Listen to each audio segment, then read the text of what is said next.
Hi, welcome to my training video titled Correctional Officers, Anger Management. I'm Carl Torsbens, former Deputy Warden and author. Correctional Officers Overcoming Anger and Aggression. There are two types of anger issues, constructive and unconstructive. The difference is necessary or unnecessary. The difference is also what we call control, and in some cases self-control. Constructive anger is designed to motivate us in a positive manner and gives us the means to fight back or overcome both mental and physical barriers imposed by something or someone.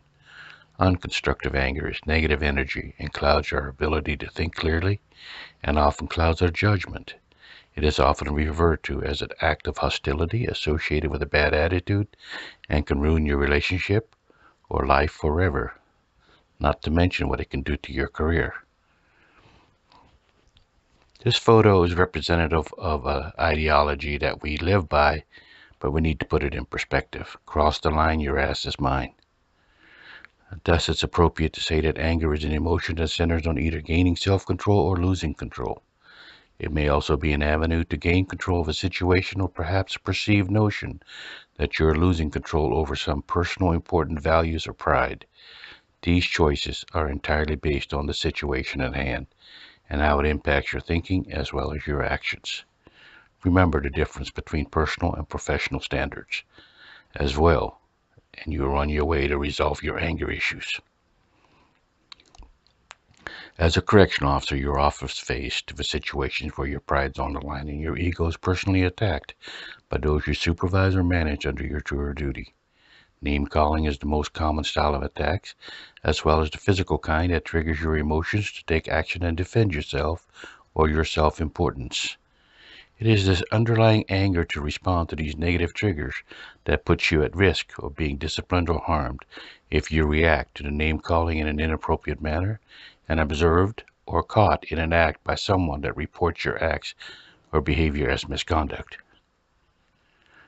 If anger prompts you to take negative actions, you need to reevaluate your ability to withstand the verbal abuse or criticism of your job or your behaviors. You need to make a negative event into a positive event that allows you to come out of it clean and without any questions.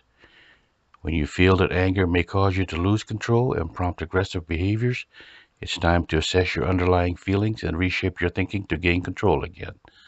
Something else you should take in consideration are the side effects of having such anger within you, as it creates serious health problems that may range from stress to heart attacks.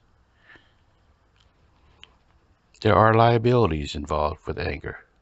Domestic violence is not tolerated and can result in losing your job.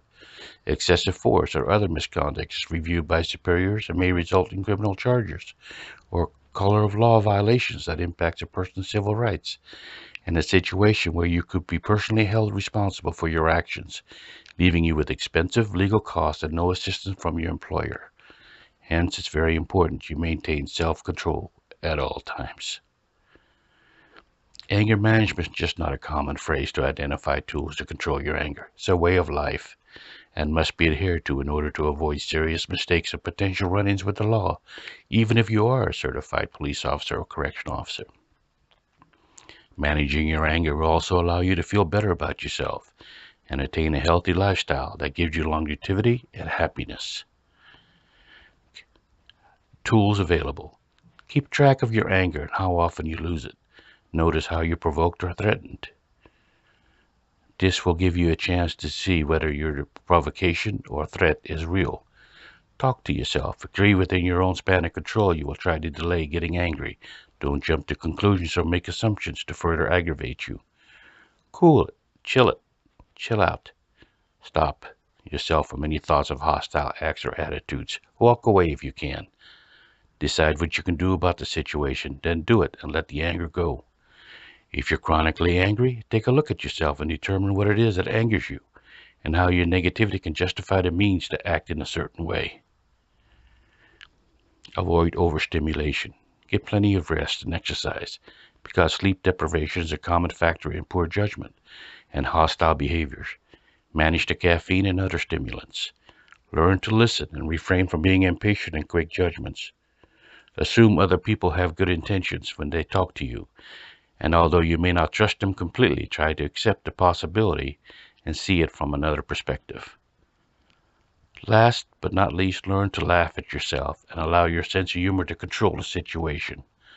Although it may not be appropriate for all situations, a sense of humor is good to have in order to take the edge off the conflict.